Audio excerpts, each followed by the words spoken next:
Hello, Buglers, and welcome to issue 4,300 of The Bugle, the world's leading and still only audio newspaper for a visual world. I'm Andy Zaltzman, ramming this metaphorical megaship of a podcast into the nearest available iceberg for the 300th time since we refloated it back in October 2016. 300 Bugles since relaunch. All told, I think we're now heading towards 400 hours of content over the entire history of the Bugle, so we just need to do that another 24 times and we'll hit the crucial 10,000 hours mark, and that's when it will start getting good.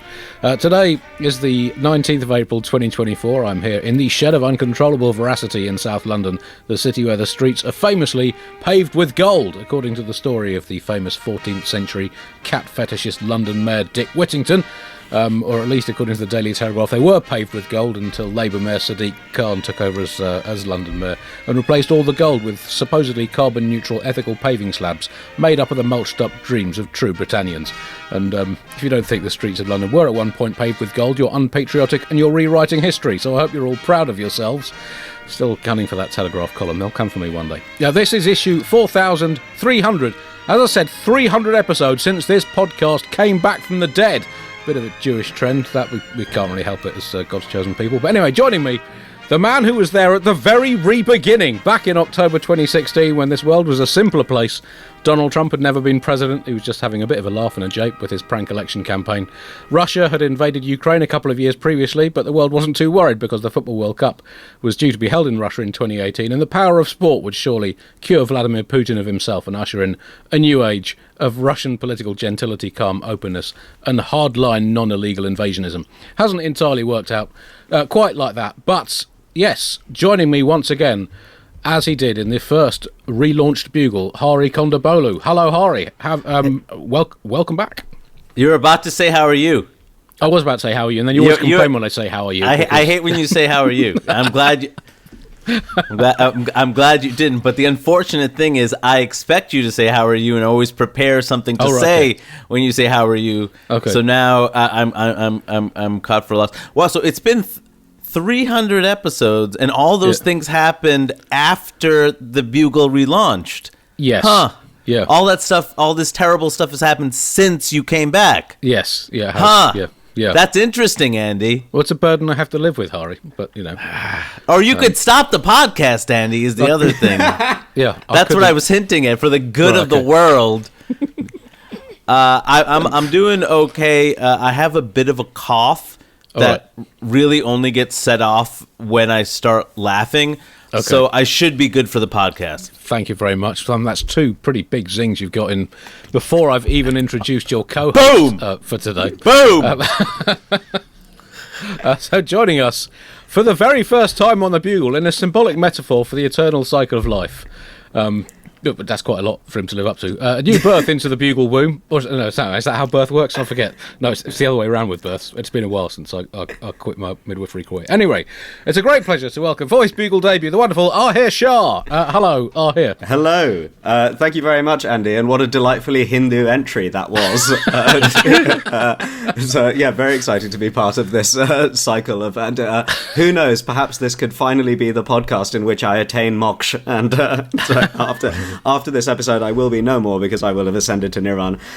So yes, it's my great pleasure to be here with Ahir, who I've known for many, many years. And between us, we represent basically two of the main choices that Indian families made between about 1960 and 1980. That's very funny. So you guys, you were just telling me before we started recording, you shared a flat in Edinburgh in 2011. Yes. Ahir was a fetus at the time, and he was still in the womb, yet somehow finishing up at Cambridge, and I was a 28, 29-year-old comic, hungry, excited for the future, thinking there was a career for me in the UK and beyond, and no. No, not so much. Yeah, so I mean, you've done. Are you going to Edinburgh this year? I'm going back to the Fringe. I'm going to do a fortnight of the show that I did last year. Right, that sounds like quite a long show, but it's just the edited down version of it. No, it's like one of those Mark Watson things that takes absolutely f***ing ages. Has anyone ever made money at that festival? My understanding is how your system in the UK works is that you spend 2 weeks to a month in Edinburgh, and you lose all your money, and you owe your management company all the money for putting up the show, and then you spend a good chunk of the year paying them back. And it seems like it only works because you have good social services that allow you to survive somehow. Well, I mean, that's a charmingly nostalgic view of the state of British social services, to be honest. The Edinburgh Festival brought to you by the NHS. Well, it's good for creativity. Most great figures from the creative arts through history were stung into action by needing to earn money. So that's the way the Edinburgh Festival works. Clearly, it makes people hungry in that regard. I really do love watching a bunch of half-finished hours of comedy that should have probably taken a year or two more to be polished and perfect. But, of course, the drive for having a new hour every year is so important. And then making the full hour of comedy brilliant, and then not recording it and sharing it with the world. Therefore, no one has ever really seen it other than a few people in your country. It's a brilliant strategy. It's a great strategy, Like I'm feeling really intensely patriotic at the moment after all of these. You leave our festival alone. Okay? It is a nice bit. You visited one time. I did visit one time. Well, maybe we should take up the New York system of just doing the same 7 minutes for 25 years and ending up bitter at why fame has passed you by. But, anyway, I mean, there must be some middle ground. There's got to be a middle ground. Anyway, we've got to start our own festival in an island in the middle of the Atlantic where we find a perfect middle ground between.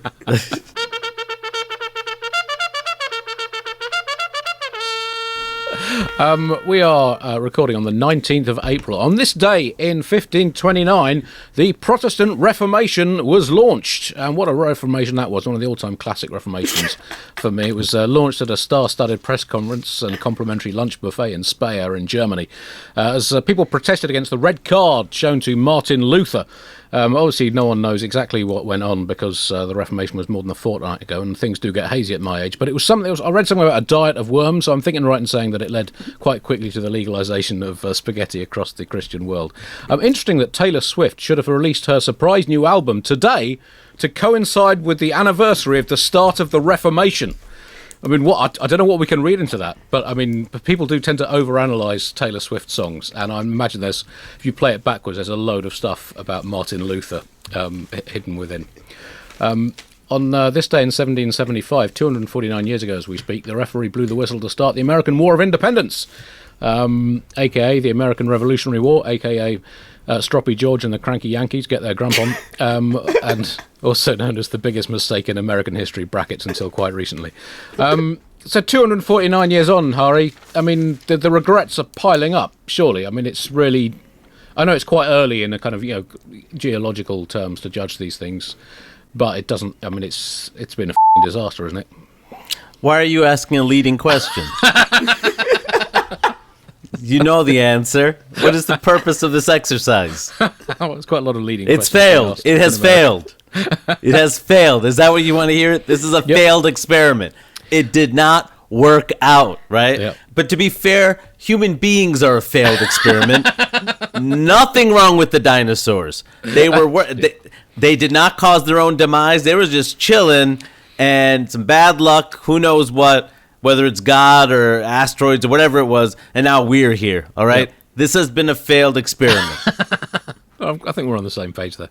Interesting, I was reading about the on this 249th anniversary of the American War of Independence, the origin of the term wishy-washy. It came about because George Washington bought a magic lamp from an antique shop and rubbed it, and a genie came out and gave him 3 wishes, and he just came out with some vague stuff about people being able to say whatever they wanted, some mumbling about bearing arms and militias, and something about not chopping soldiers into quarters, hence wishy-washy, and Amendments 1, 2 and 3 of the US Constitution. So a bit of history for you there. I don't know why. Whenever I hear you start a fact, my brain assumes it's going to be true. All right. And Andy's going to, every single time. I've known you for years, right? Every single time. I'm like, Andy's about to say a true thing. Doesn't happen. Never happens. It does happen. The key, and there's 2 categories, really. If it's something to do with cricket, it will turn into a fact. But I've got a reputation to guard here, and half a career. As always, a section of the Bugle is going straight in the bin this week. We have a more big questions of modern life as we help you navigate your way through this the complexities of existence. Including this week, we ask, can vegans eat fossils? How can you tell if a molecule that was once in Stalin's penis is now part of your pet? Why can't we all learn to get along? Are puffins fake? Why is it illegal to play golf in a cathedral? Whatever happened to Thrapston Cretherick? Who? That section is in the bin.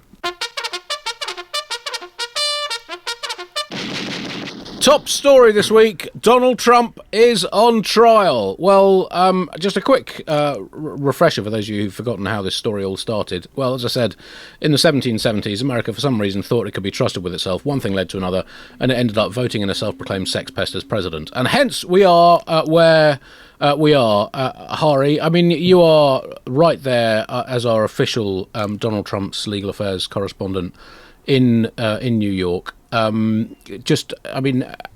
city must have been. Yeah, has it been being played on big screens in Times Square? There's sort of huge parties where everyone's gathering to watch the death of American hope and democracy.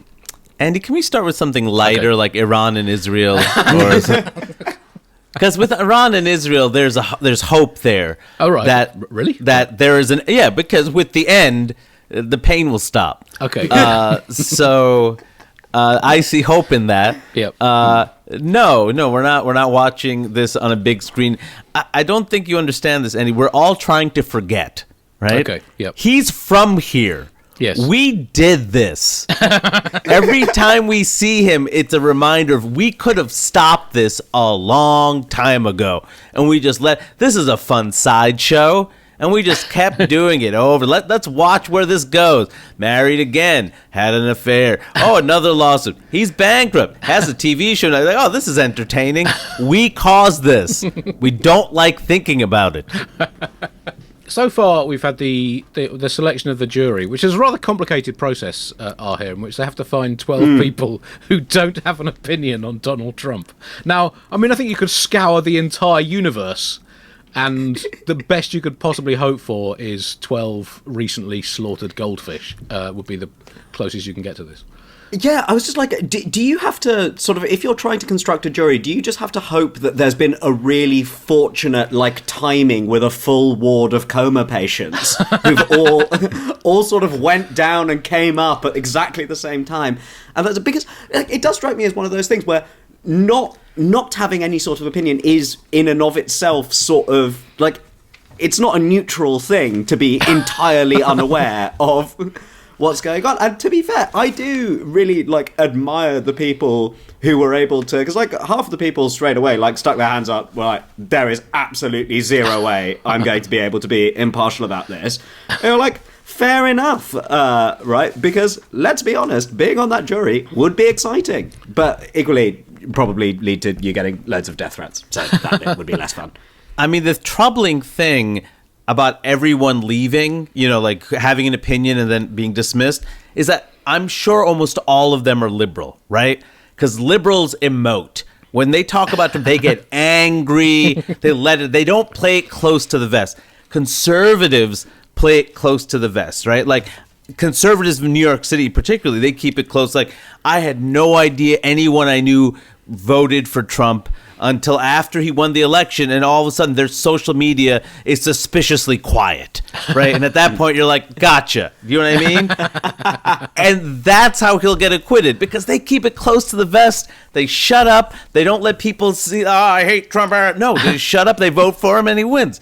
So in that case, do you regret having spoken about him previously, sort of on stage, on podcasts, on social media and everything? Because you could have been in that jury otherwise. Oh, no, because look at where it's taken me.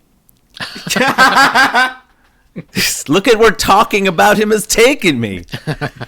The jury, there's... First of all, the fact they found 12 is shocking to me and makes me suspect some things. And here's just a review of one of the jurors, because they listed some of the characteristics of some of the jurors. One juror watches MSNBC and Fox News and has no opinion of Donald Trump. So clearly, this is a bot. They are putting bots on the jury.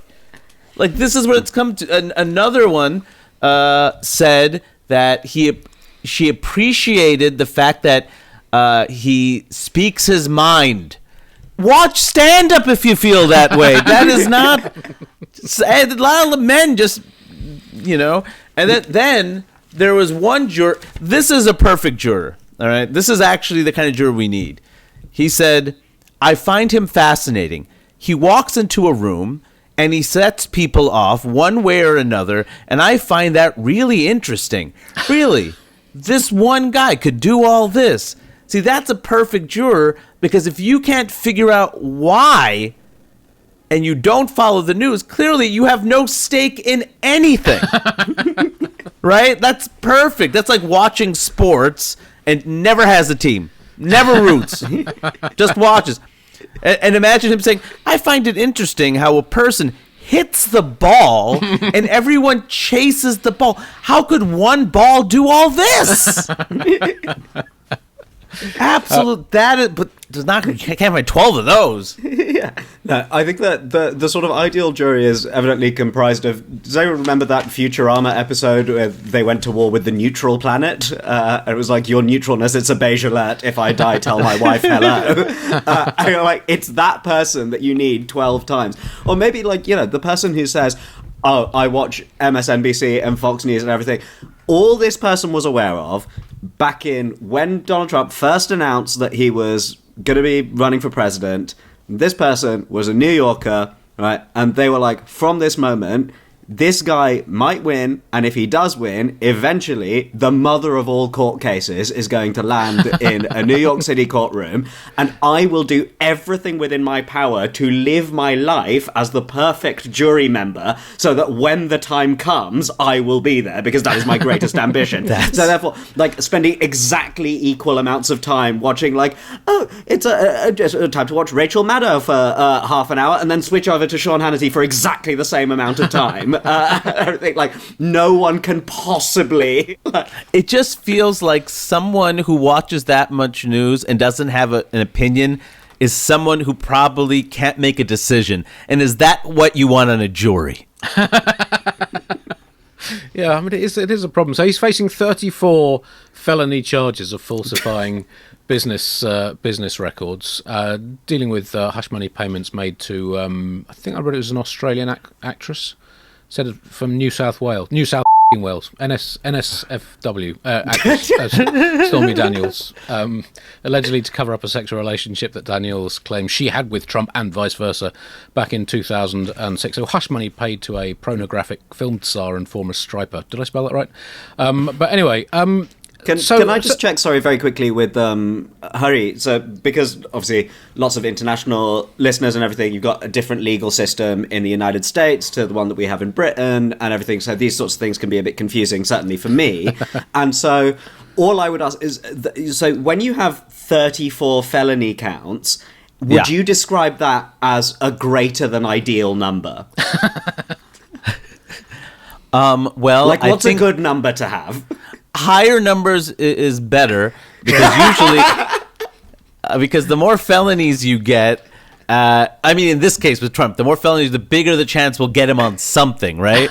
Now, they usually pull this with poor people, right?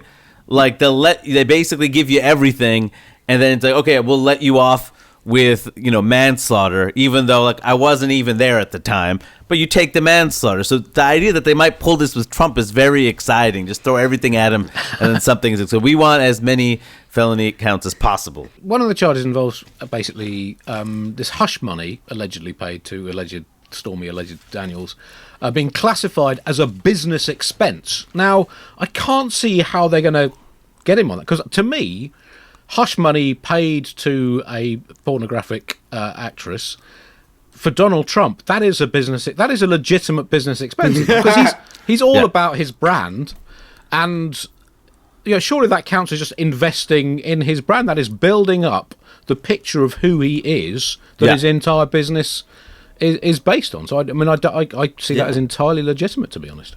Do you know what question wasn't asked to the jury that I think was a mistake? I think they should have asked the jury if anyone in the jury was familiar with her work, because I feel like that was completely ignored. Yeah, like you could have had super fans there. You don't know, or I mean, you want somebody objective. Like, it would have been nice for someone to say, "I loved your performance in A Vice in Men and The Grapes of Anal, but it will not impact my judgment in any way." Like, it would have been nice to hear that. What? The Grapes of Anal, isn't that? What? I'm really failing to see the pun, but I think that's... Oh, no, that's not it. I went with the over-the-top, you had not two pun. Steinbecks, and right, okay. Yeah. I was just like, well, I suppose that Americans don't pronounce it Roth, so maybe that's it, but that still doesn't sound like... A Vice in Men was originally Of Mice and Anal. So I at least tried on that one. The question that I thought that was asked to the jury that I found a bit odd was when they were trying to ascertain whether people could sort of wrap their head around the idea that one person may not have directly done something but still be responsible for it. And the analogy that was provided was, like, for instance, would you say if a man hired a hitman to kill his wife and the hitman killed his wife, then even though the man wasn't there, he was still responsible? Would you agree with that statement? Thereby leading to the possibility that someone might be like, no, that's exclusively on the hitman, or that, like, no, that guy just clearly wasn't. Yeah, I mean, what do words mean? It's all about actions, isn't it? I mean, I think Trump's strategy has been brilliant, because he's already laid the foundation of an appeal if he's found guilty, because, he can't say anything in court, but as soon as he's out of court, he keeps referring to the judge as a Trump-hating judge over and over again, which is an interesting strategy, because now the judge probably hates him because he keeps saying he's a Trump-hating judge, which forces the appeal. That's brilliant. I mean, he's unquestionably a genius of sorts. Yeah. One of the finest legal minds of our time, clearly. And a magician. I mean, every time, like, each of these counts, whenever in each of these trials, it's like, okay, so you're underwater, you have 30 seconds, all right, and now you're putting a shark in the water. How is he going to get out of this one?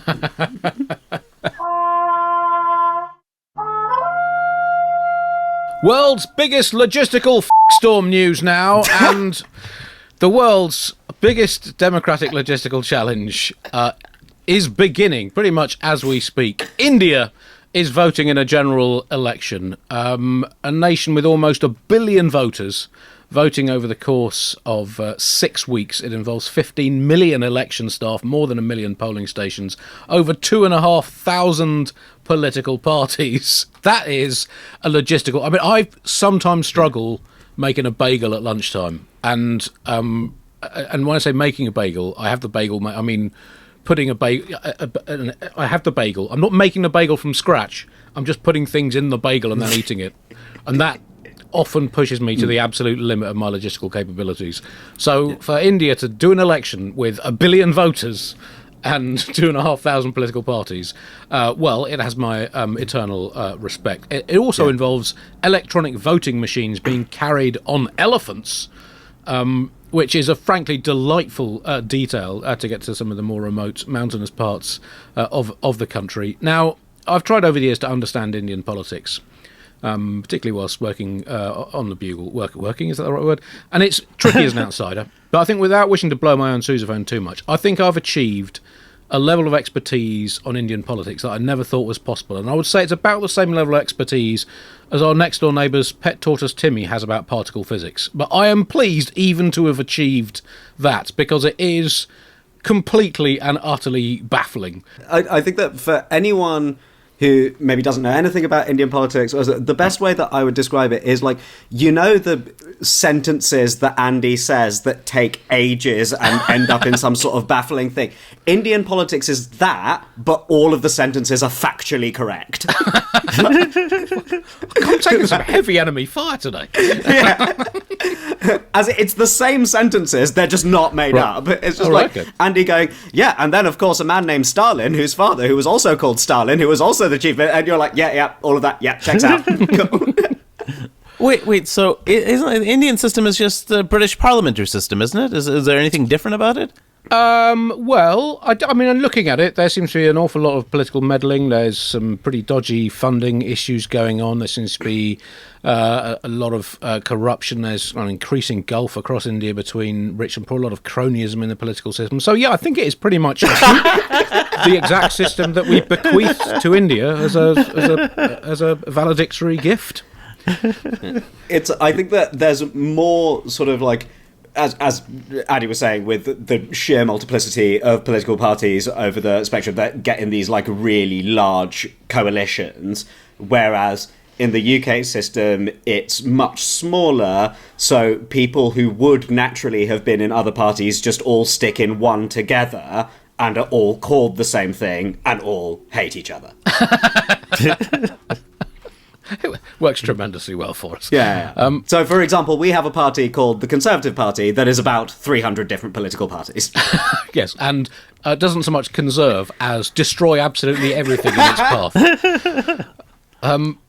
So, one of the big concerns with Narendra Modi seemingly set to win a third consecutive election for the BJP, a Hindu nationalist party, is the danger to the secularism that is enshrined in the Indian constitution. And I mean, secularism in general is having a bit of a wobbly moment around the world. I have to say, I'm a big fan of secularism because history does somewhat suggest that religion and other non-God-based fundamentalisms equally in public and political life does have a bit of a tendency to end up with, well, an epic scale of human devastation. And I'm not a massive fan of that. And to me, religion being entwined with the state or with politics in general, that makes as much sense as deciding whether a defendant is guilty or innocent in a court case based on what football team they support, or as a patient is wheeled into the operating theatre, deciding whether they receive no anaesthetic, a proper medical anaesthetic, or an anaesthetic using a heavy-based frying pan based on who their favourite James Bond actor is. I'm not saying you shouldn't have opinions on these things or be able to do whatever you want in private, but I just think they should be separated. And India, for a long time, it was quite incredible how well it functioned as this secular state with such a diverse population and such a huge area. I'm trying to follow this election, but the fact that Modi is Modi is going to win is very frustrating, because at this point, I mean, the whole thing is he going to get 400, right? Is the BJP going to get 400 seats? It's not whether they'll win, it's whether they'll win by record amounts. And it's like, it's the way I feel about Novak Djokovic, you know what I mean? Like I know he's going to win. I know he's setting records every time. I just can't stand him. Like, I get it. He's great, but he kills it for me. Don't enjoy the result. Yep. We know what's going to happen. So basically the message of this podcast is we need Roger Federer as Prime Minister of India for the good of the world. Well, the message was Novak Djokovic, but yeah, I mean, I guess that's another way to look at it. Yeah. We will have full world-exclusive coverage of the Indian election over the weeks, months, and years that it's going to take. Liz Truss is back. News. for someone who was Prime Minister for less than the lifespan of a moderately unsuccessful insect, Liz Truss is having a remarkably persistent afterlife. She has produced a book entitled 10 Years to Save the West. And it was interesting to see the reaction to this book, because pretty much outside the Daily Telegraph newspaper, the universal reaction seems to have been that it is A, mad, and B, shit. Which actually might be a way to sell shitloads of copies. I don't know.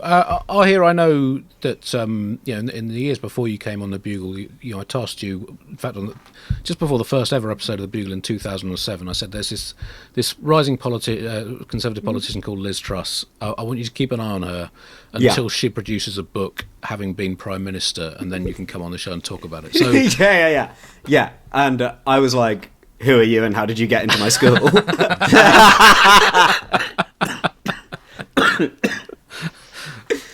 I mean, it is quite extra, and the interviews that have gone with it as well.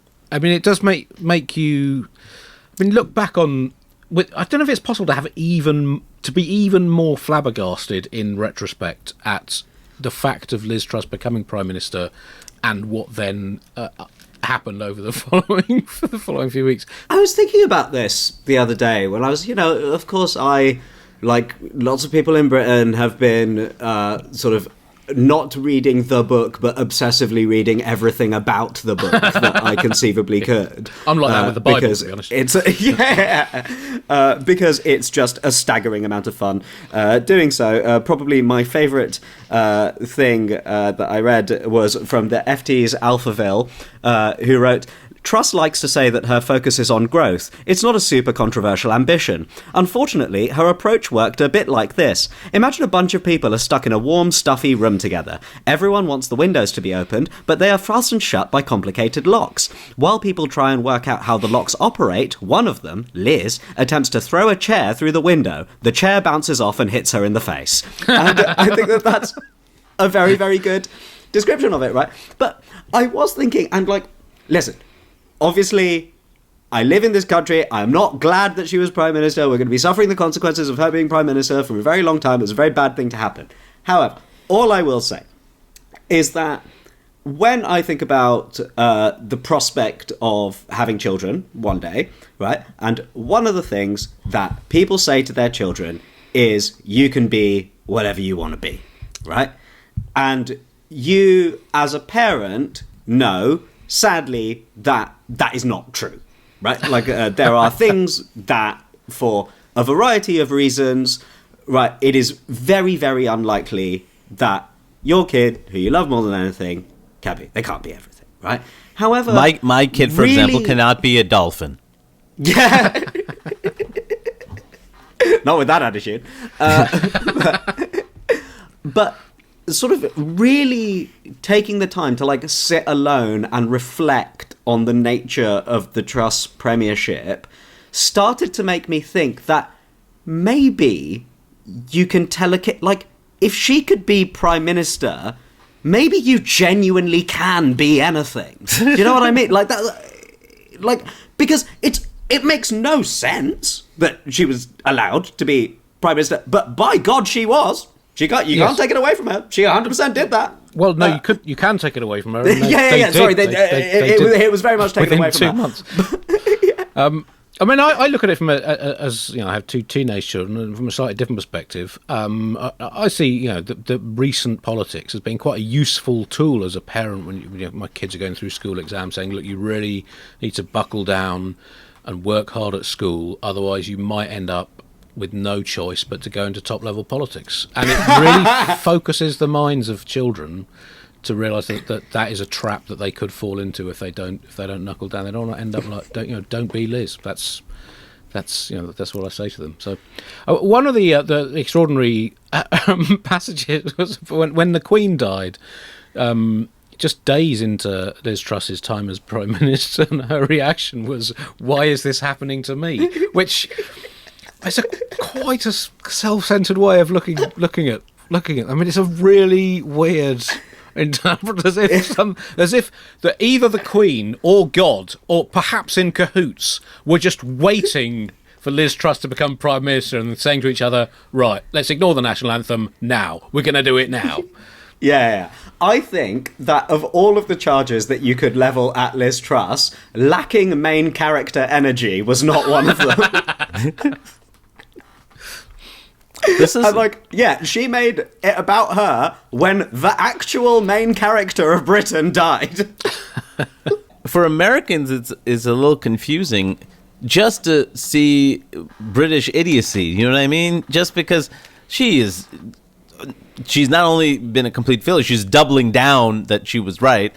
And you're watching it, and you hear her voice, and as an American who doesn't have a discerning ear, she sounds smart because she has that accent you have, right? Yeah. And it's confusing because you know what she's saying is not good. And do you not think that sort of like if something like that severe happens, right, and it goes that badly, everything. So for her, for Kwasi Kwarteng, who was there for even less, I think he was like 38 days or something, and it's like you sort of end up with no option other than doubling down just as on an individual basis, because like how could you not, like, to admit that it was like, you know, if we, you know, the three of us having a chat here, if we make a mistake and everything, like, that is bad, you know, if we make a bad mistake, like, is not a good thing, and we could screw up whatever, but like we can't make a mistake on that scale, you know, like, yes. As an individual human being, you're not really prepped for making a mistake on that scale. And so your only choice really is to double down. Well, it's the only choice, isn't it, to keep quiet? You know, yes. I mean, okay, Blair didn't kind of talk about his missteps for quite some time, right? It's not like right after he was out, he's like, my bad, you know, like I'm assuming he kind of like, let me stay out of the spotlight for a while this thing dies down. You know what I mean? Like, she probably could have disappeared for a while. Yeah, I do think that is definitely an option. But you know, I mean, the way what element of the main character energy that we were discussing earlier led you to believe that shrinking away into the sunset was going to be? There's a book to promote.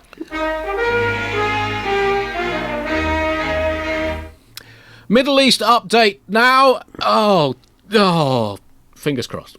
Moving on now to other world news. That's all. That was all I could manage of that. I'm sure it'll be fine. I'm sure it'll all be fine. In other world news, well, exciting news coming from Japan, that apparently by the year 2531, everyone in Japan will have the same name. This is according to a professor, no less, who has studied names in Japan, and a law requiring spouses to have the same surname could result in everyone being called Sato within just 507 years. I mean, that's not very long. I mean, if you go back 507 years from where we are now, backwards, well, that's the year 1517. I mean, that's barely the blink of an eye. I mean, really, you think, I mean, the world has barely changed since then. Henry VIII was king. In fact, if you'd done similar research then and extrapolated from contemporary trends, you would have probably thought that by the year 2024, everyone would have big red beards stretching at least 50 metres and be wearing codpieces the size of a hammerhead shark. But it hasn't turned out like that, for the most part. But, you know, in 1517, I mean, were things so different? I mean, here in London, there was apparently a xenophobic riot protesting against immigration.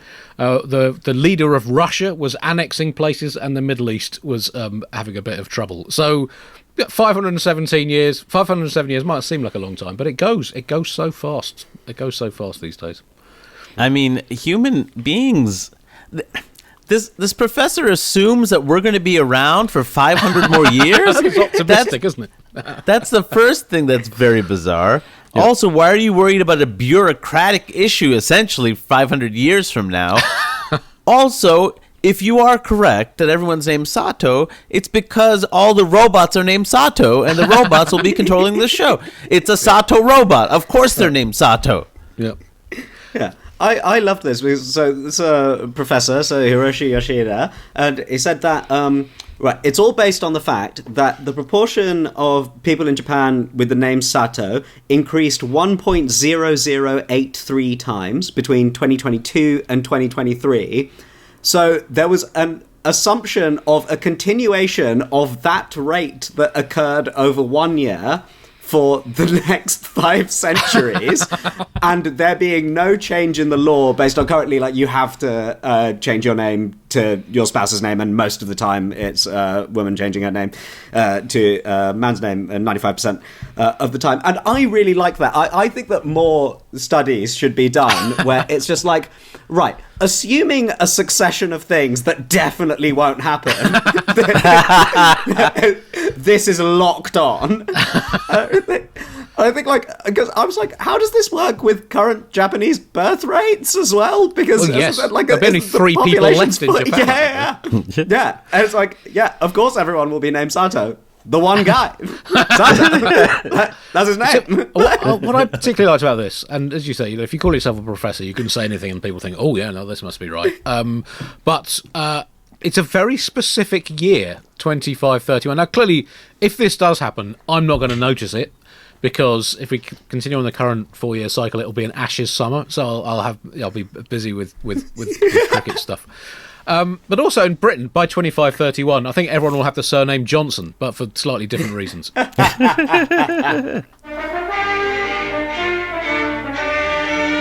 Chechnya news now, and well, it's a tough time for the Chechnya house music stroke lyrical ballad industry, because music that is not between 80 and 116 beats per minute is being banned by government order because it's apparently unpatriotic music. It is not does not conform to Chechen mentality and musical rhythm, according to the government. So this is, I mean, it's interesting. 80 to 116 beats. Now, 116 beats per minute. That includes the song Get Lucky by Daft Punk featuring Pharrell Williams. And apparently, Have You Ever Seen the Rain by Creedence Clearwater Revival.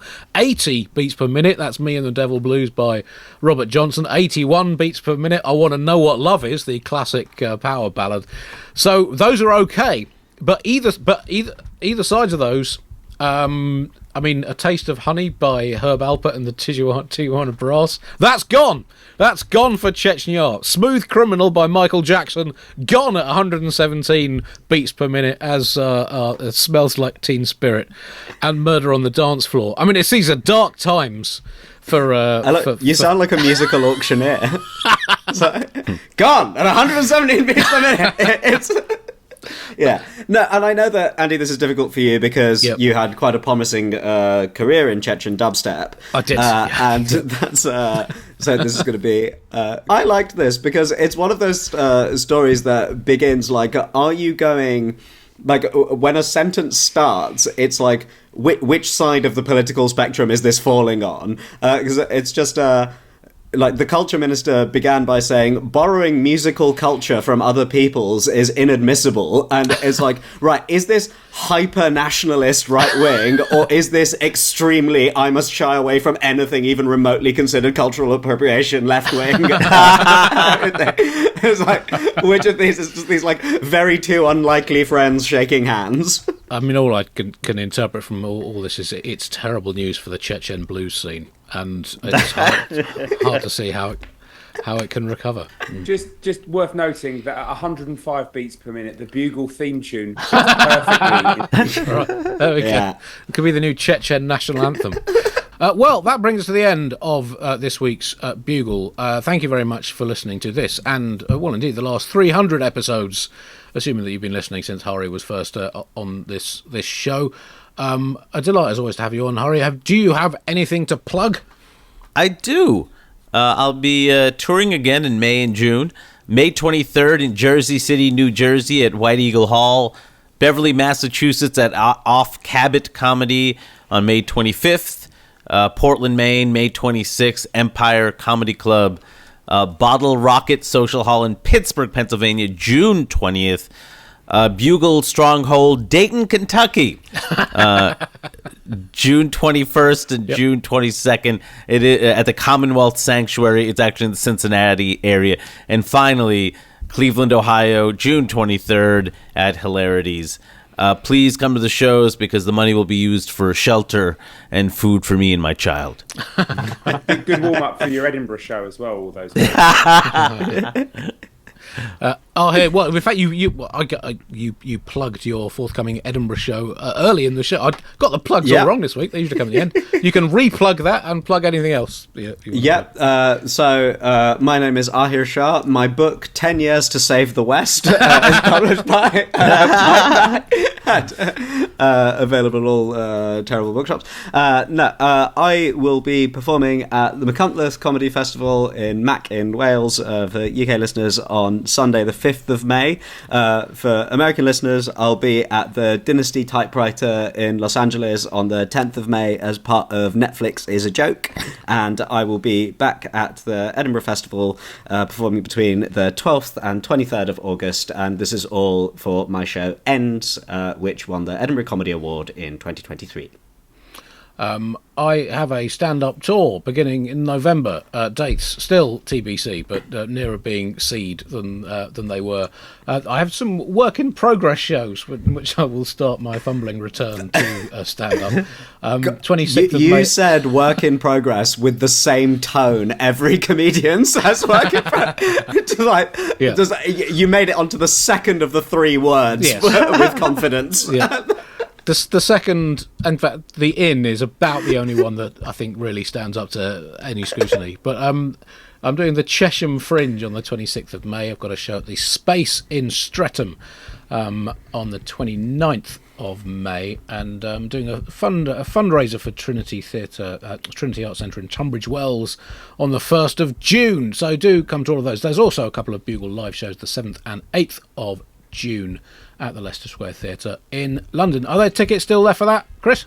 Almost none, amazingly, but there are a few. Yeah. I'm also doing a work-in-progress show at Tame on the 14th of June. Anyway, well, that's it. If you've enjoyed this Bugle, congratulations on your life taking you to a point where you've clearly become a person of huge discernment and refinement. But also, why not join the Bugle voluntary subscription scheme to help keep this show free, flourishing and independent? Go to thebuglepodcast.com and click the donate button. Subscribers get world-exclusive access to the monthly Ask Andy show, as well as getting an exclusive vinyl record of a special recording of the show that is, Chris, very near to being produced. No update from last week. I haven't received the test pressing yet. I want the test pressing. Well, it's on the way. You can't. There's two things in life you can't hurry. One is love, and the other is the Bugle subscriber vinyl record. But anyway, patience is a virtue. Thank you very much for listening. We will be back next week. Goodbye.